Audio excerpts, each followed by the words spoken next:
katrops, panibagong araw at panibagong vlog na naman tayo. Ha? Malabo ba? Oo. Malabo daw saka nakaayos.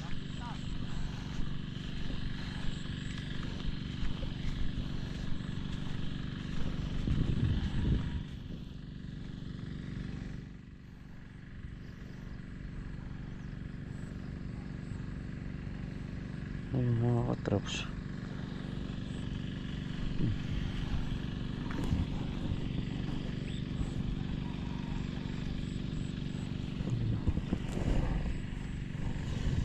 Ito.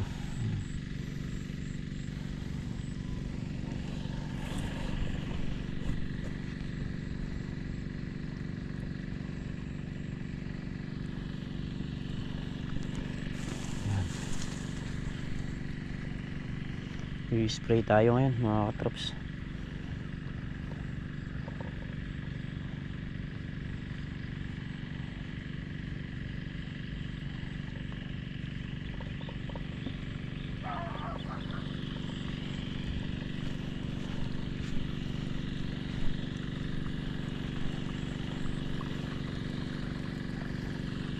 Ito, ayan.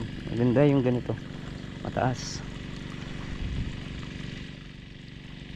Ito pa yung natira sa patubig kahapon eh. Hindi nangyari. Ito pang lugar na to. Tapos yung dulo pa. Hindi ko na yung tapusin. Madilim na rin umahong kahapon si paring Carlo.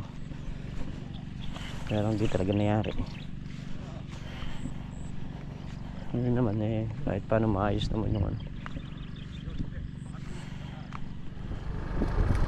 Papunta na naman tayo sa gasolinahan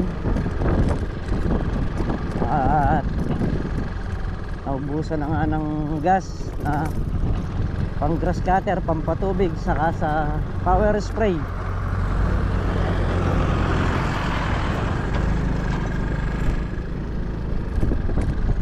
Meron pang grass cutter rin na konti.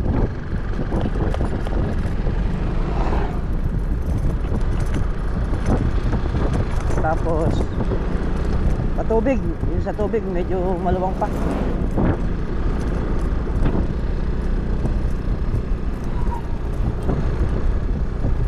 Malakas ang konsumo pagka Robin yung gumagana.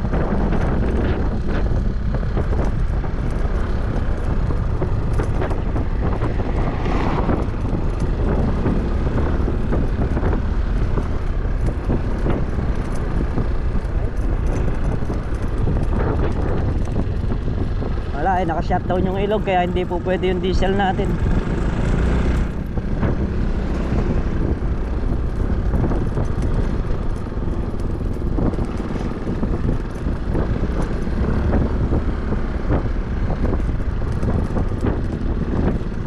Ay, ang dead.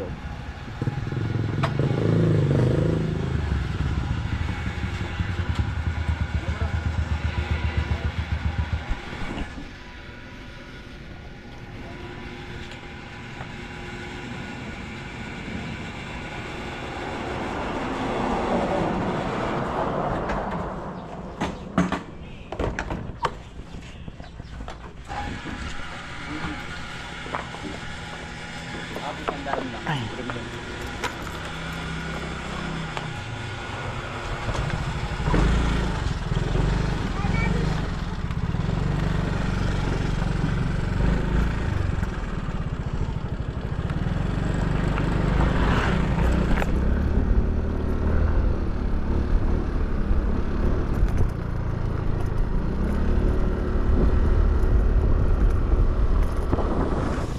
So yan, mag-spray muna tayo trops dito sa kalamansi.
Si Meltong Vlog nagagrass cutter, si paring Carlo nagpapatubig. Ito tayo mag-spray.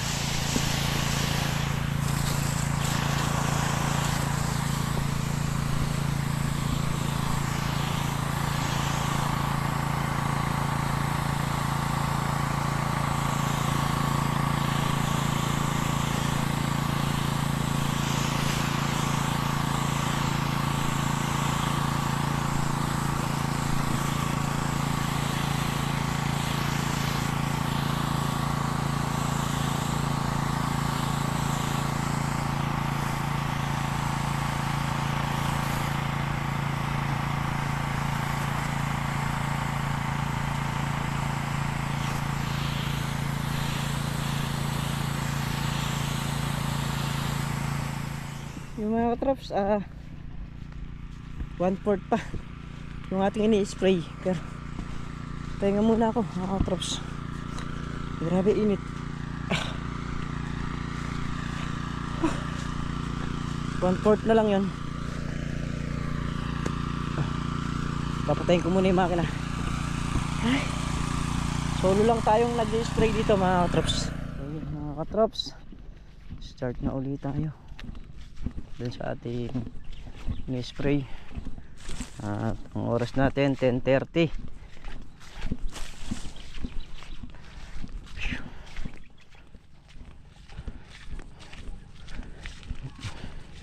Nararamdaman ko kasi yung pa ako kanina, kaya pinahinga ko muna saglit. Dahil syempre kababalik-balik natin. Kung maglalakad tayo, malayo na yung narating natin. Sige! Ari! Ayan, dito na tayo. Bali ito pa yung ini-spray natin. Dito, tapos na.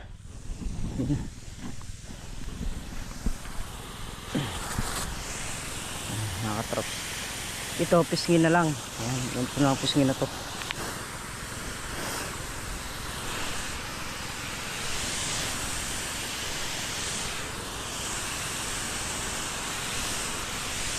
Doon tayo mag-umpisa sa dulo.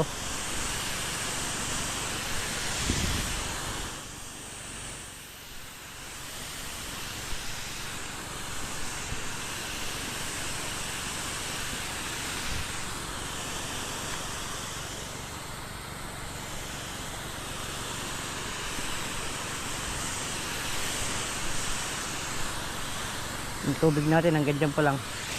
Banda rito wala pa. So nag-spray nga tayo. Hindi ko kayang pagsabayin mga katraps, kasi takbo-takbo tayo pagka inano ko yun eh.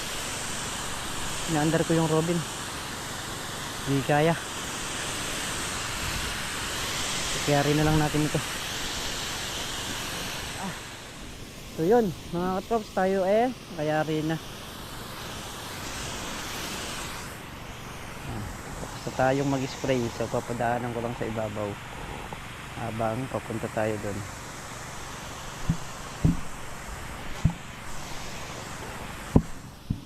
Yeah. Para yung pagitan na ganyan na-spray din ng hindi pagtaguan ng manure. Tapos yung baba bukas lahat nung na araro ni Mamboy, tirahin ko na rin ng spray yon. Samahan natin ng pampatanggal asim sa lupa, saka pampaganda ng dahon.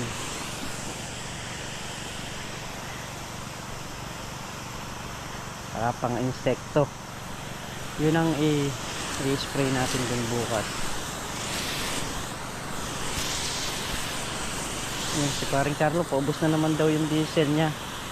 So baka bibili muna tayo pagkaya rin natin mag-spray.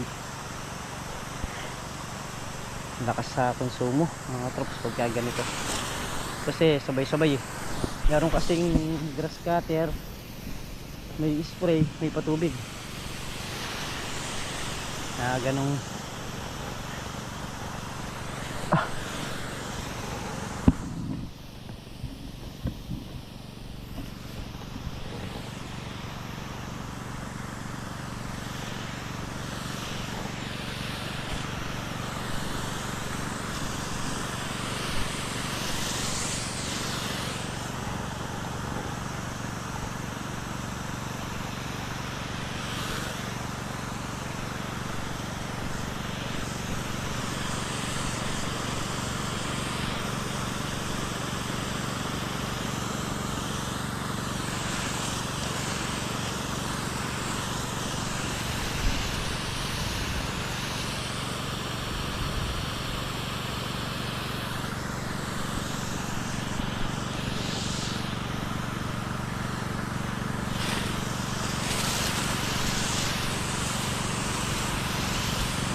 Ayan.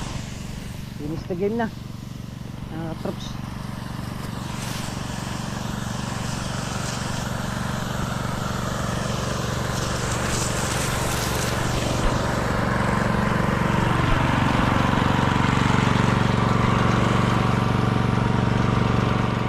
Tayo ng diesel.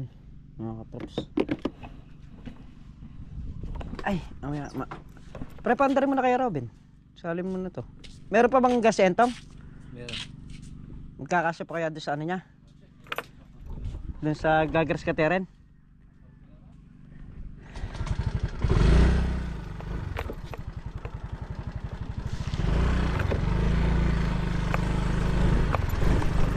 Yung hose niyang pre, kakabila. Nakatapat yan doon sa may ano eh. Ano kakapila? Papunta rito. Di ba yung hose niya nakatapat doon sa may ilaw na yan? Oh, ito yung dahil sa halimbawa nung hose. O dito sa katabi. Bili lang tayo.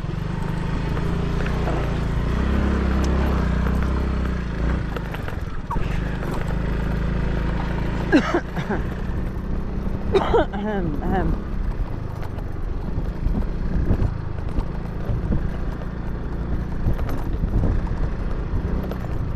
Kaya boy, mamaya pababalik yun mga troops, mga alas 3 ng hapon hanggang alas 6. Ganun siya mag ano eh. Bibili lang ako ng diesel. Naantabayanan ko na rin yung diesel para magastos yung gasolina. Sobra. Baka pagka puro gasolina yung gagamitin natin dun sa pagpapatubig, baka yung 3,000 nun, yung itaas lang mapatubigan, magkano na rin. Tapos yung pang huli na yan,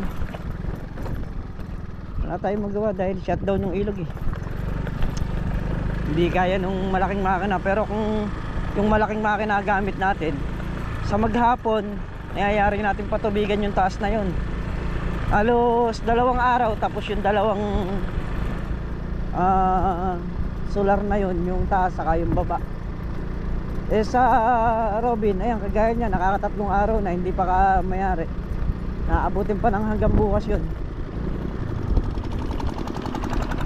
Okay, nakabili na tayo ng diesel. Kakarga na si paring Carlo. Ayan, mandar na rin yung Robin para doon sa ating pinapatubigan doon. Ay, Diyos ko. Hindi natin alam bukas. Stop! Meron pa tayong isang aso rito na bantay. Yun na lang yung ating alaga rito. Ayan, bali bukas mga katrops, di ko alam kung makakalusong tayo. Gawa nga nung bukas ng madaling araw, susunduin natin si Mrs. Katrops sa Cabanatuan, tapos uuwi rito, magluluto ng kakainin nila kasi nga sa Cabanatuan puro bili sila sa labas, so hindi sila talaga mabusog ng gusto, lalo na may kasama siyang nagbabantay. Kaya ang gagawin bukas, uuwi muna siya, sundin ko siyang madaling araw, tapos pagkaluto ihahatid ulit natin doon. Syempre mamimili rin siya dun bago siya pumunta ng Cabanatuan. Namamalengke muna para sa tindahan kasi hindi naman po pwedeng magsara yung tindahan, at doon nga lang tayo kumukuha ng income para pang gastos. Kaya rin nahatid ulit natin ng Cabanatuan si Mrs. Katrops. Kukuha lang din sila ng gamit na pang bisa nila. Ayan, bali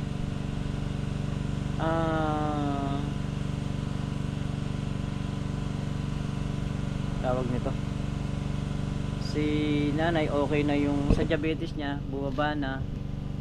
Tapos nasalinan nga siya ng 2 bag na dugo. o ang sa liver na lang yung na ginagamot ng doktor, at pag naging okay na pwede nang operan sa paa si nanay. Napuputol na yung isang paa ng biyanan ko, putol na yung isang paa nun, tapos yung isang paa naman ngayon bali ano komplikasyon na yung naging sakit ng biyanan ko. Pero sabi ko nga, may awan Diyos, gagaling pa rin yan. Basta ang importante ron, binigay natin o ipinakita natin sa kanila na lahat ng kaya naman natin na gawin, gagawin natin para marugtungan yung kanilang buhay.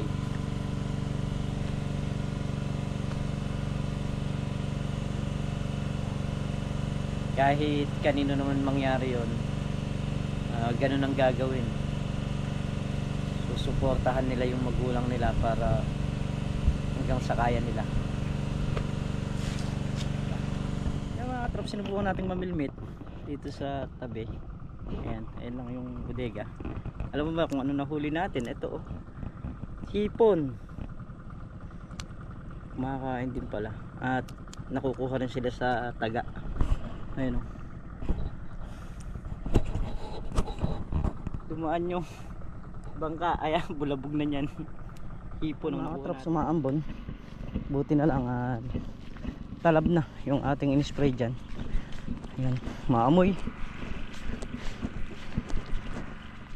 Check lang natin yung tubig natin dito kung sumadsad na ba. Magmula kasi ron hanggang dito. Ito pa lang yung ating tubig. Ito pa lang. Dito pa lang. So 2, 4, 5 pa.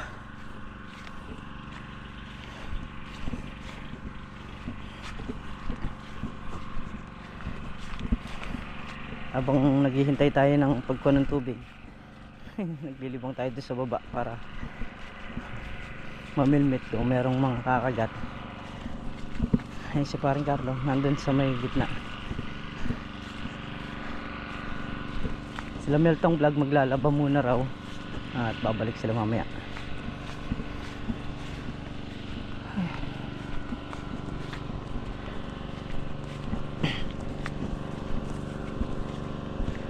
Mga katrops, medyo nilakas-lakas yung ulan.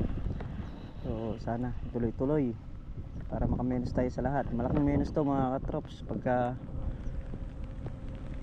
umulan na sapat yung basa.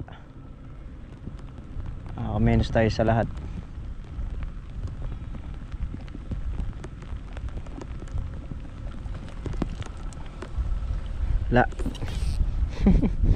Hindi tayo makahuli mga katrops. Aray.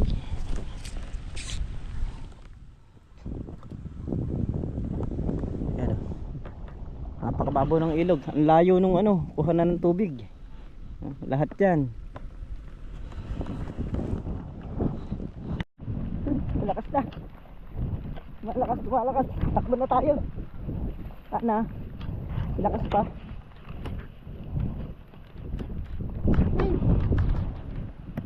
Tingnan baka ilakas kasi ayun madilim dyan sa lugar na yan. Yung bundok natatakpan na rin.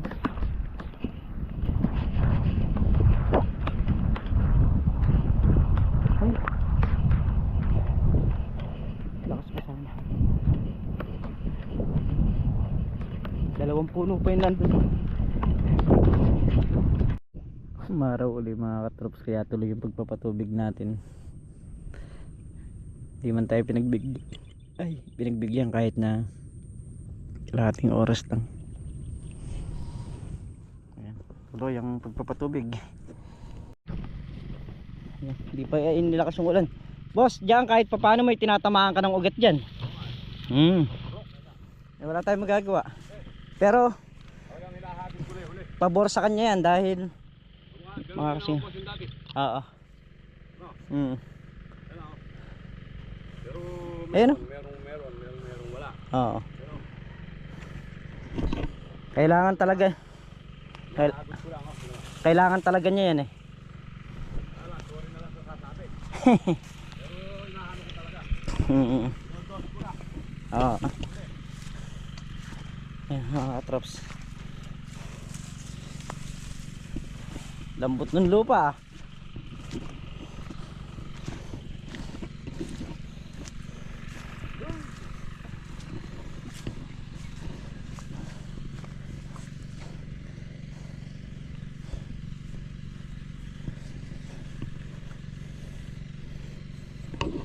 Hanggang sa pangalawang block lang to mga katrops, yung dulo wala pa. Dahil yung dulo, habang nag-aararo si Mamboy dun bukas, ipapatubig naman dun sa dulo. Kailangan masundan din yung basa para nang sa ganon hindi sila mahirapan o hindi kagad matiktik yung lupa, para hindi mahirap araruhin.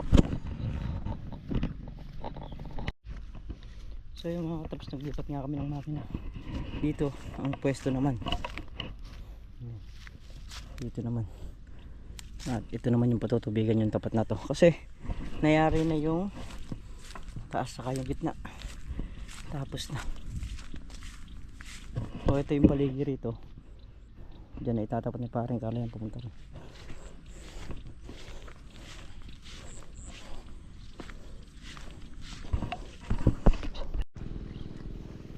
Yun, kumuha na nga mga katrops yung makina.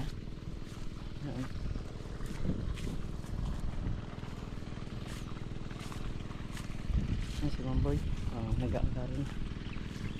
Ayarin lang doon yung nandun. Tapos bukas ito, kasi ito mga katrops, bagong patubig lang itong lugar na to hanggang sa may dulo. At bukas daw magdadalawa sila sa makalawa yung dulo. Hindi naman din kasi mayayari ng isa o dalawang araw, dahil kada isang ganito 6 na beses na babalik, 3 pa ganon saka 3 pabalik.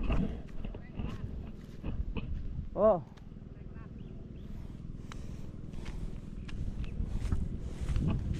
dito naman kagaya nito malapad 4. Ayun o.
Yan yung kalalabasan yan mga katrops.